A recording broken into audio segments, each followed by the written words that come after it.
Hello YouTube family, कैसे आप सब लोग and thanks for watching my channel. दोस्तों, फाइनेंशियल रेशियो एनालिसिस के सीरीज़ में एक और नया अपडेट और एक और नया वीडियो लेके आया हूँ, जिसमें मैं आपको पीईजी यानी पेग रेशियो के बारे में बताऊंगा। चलिए आइए देख लेते हैं कि पेग रेशियो होता क्या है। तो पेग रेशियो मतलब प्राइस अर्निंग्स टू ग्रोथ। ये एक वैल्यूएशन मल्टीपल है, वैल्यूएशन मल्टीपल रेशियो है। और इसे बेसिकली आप प्राइस टू अर्निंग रेशियो का एक्सटेंडेड वर्जन बोल सकते हैं या मोर सिंप्लीफाइंग वर्जन बोल सकते हैं, जहाँ पे ये एक करेंट किसी भी कंपनी का स्टॉक प्राइस है, उसको उसके ग्रोथ रेट के बेस पे जज करता है कि whether the stock is under valued और ओवर वैल्यूड। तो दोस्तों, थियोरेटिकली पीजे रेशियो अगर 1 से कम है तो उस कंपनी को, पर्टिकुलर कंपनी को अंडर वैल्यूड माना जाएगा and it is considerable as a good investment अगर 1 से कम है तो। But the thing is, this is a theoretical rule और थंब रूल है, लेकिन ज़रूरी नहीं है कि वो 1 से कम है इसीलिए हम इन्वेस्ट करें, क्योंकि 1 से कम होने के भी बहुत सारे उसके रीज़न हो सकते हैं। उसके फंडामेंटल कम हो इस वजह से भी हो सकते हैं, या उसकी ग्रोथ ही ज़ीरो हो, नील हो, तो वहाँ पे आपको नेगेटिव वैल्यूज़ दिखाएंगे।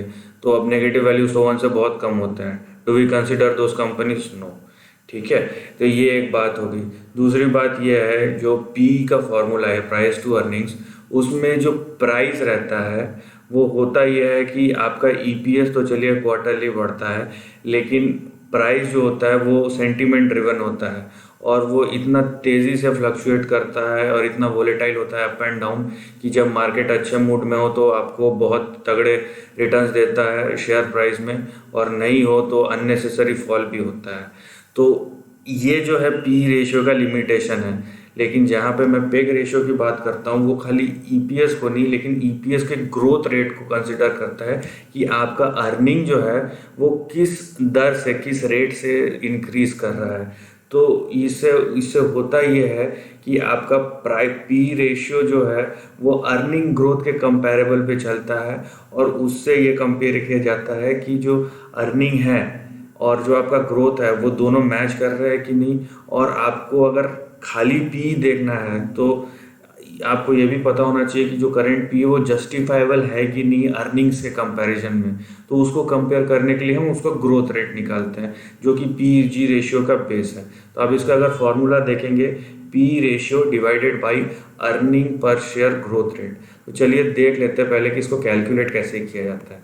दोस्तों, ये देखिए आपके सामने इनकम स्टेटमेंट का एक डमी, मैंने डमी कंपनी का एक डमी डिटेल्स निकाला है। तो सबसे पहले तो यहाँ पे price to earning ratio calculate करना है, उसके बाद divided by earning per share growth rate.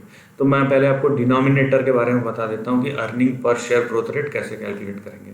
आप यहाँ पे देखिए, ये डाइल्यूटेड होगा। ठीक है, आप ये अर्निंग पर शेयर डाइल्यूटेड है।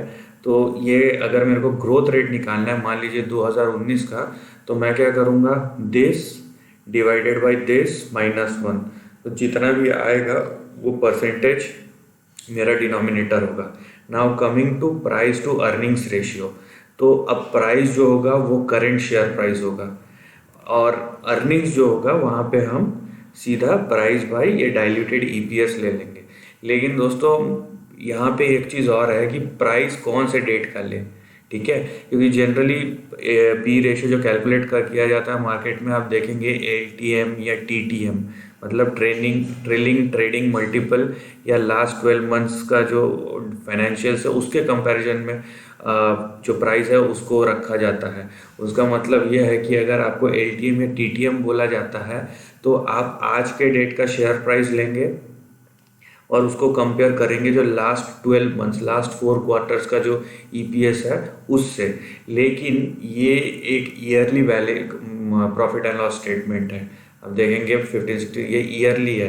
तो मेरे को अगर यहाँ पे 2018 का अगर मेरे को प्राइस टू अर्निंग कैलकुलेट करना है तो मैं 2019 का शेयर प्राइस नहीं ले सकता। उसके लिए क्या करूँगा मैं, उसके लिए जिस डेट पे ये रिलीज़ हुआ है, ये इंफॉर्मेशन, ये जो स्टेटमेंट है जिस डेट पे रिलीज़ हुआ है, मैं उस डेट का प्राइस लूँगा और उसके साथ उस ईयर का मैं ईपीएस कंपेयर करूँगा। ठीक है। तो आई होप ये फॉर्मूला आपको समझ में आ गया होगा कि पहले अपने को पी निकालना है, डिवाइडेड बाई अपने को ग्रोथ रेट करना है। इसका थंब रूल ये है कि पी जी रेशियो अगर 1 से कम है तो इसको अंडर वैल्यूड माना जाएगा इन्वेस्टमेंट के पर्पज से। लेकिन इसके खाली आप पी जी को आप कंप्लीटली एक रेशियो मान के उस पर इन्वेस्टमेंट नहीं कर सकते। उसके लिए आपको कंपनी का अदर फंडामेंटल्स भी देखने पड़ेंगे, पी को भी देखना पड़ेगा, और उसके बाद इंडस्ट्री से भी कंपेयर करना पड़ेगा कि इंडस्ट्री में जो बाकी कंपनीज है और आप जिस कंपनी को ट्रैक कर रहे हो उन सब का जो फंडामेंटल्स है वो क्या है, उन सब का पी रेशियो कितने पे है और उन सब का पी जी रेशियो कितने पे है। क्योंकि दोस्तों ये भी है कि पी रेशियो जो है उन्हीं कंपनी को ज़्यादा मिलता है जहाँ पे बड़े इन्वेस्टर्स को या ओवरऑल मार्केट को जो अर्निंग्स ग्रोथ की विजिबिलिटी है वो फ्यूचर तक दिखती है। ये नहीं कि अब कोई बहुत सारे सेक्टर्स होते हैं जैसे कमोडिटी सेक्टर, वो साइकिल में चलते हैं, हर 2 साल 3 साल में गिरते हैं, तो उनको वो मल्टीपल नहीं मिलता है।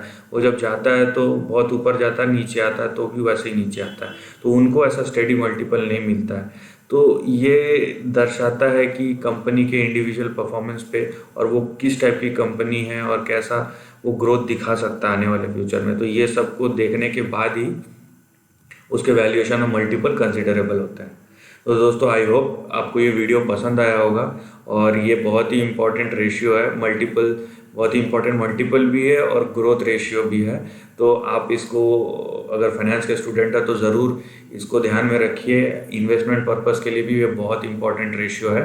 तो आई होप आपको पसंद आया होगा, और इसी इन्फॉर्मेशन के साथ मैं अपना वीडियो भी ख़त्म करता हूँ। अगर आपको ये पसंद आया है तो प्लीज़ लाइक और शेयर कीजिए और अपने थॉट्स कमेंट सेक्शन में लिख के ज़रूर बताइए, और ऐसे ही नए अपडेट्स के लिए मेरे चैनल को प्लीज़ सब्सक्राइब कीजिए। And lastly, take care of your family and friends. Thank you.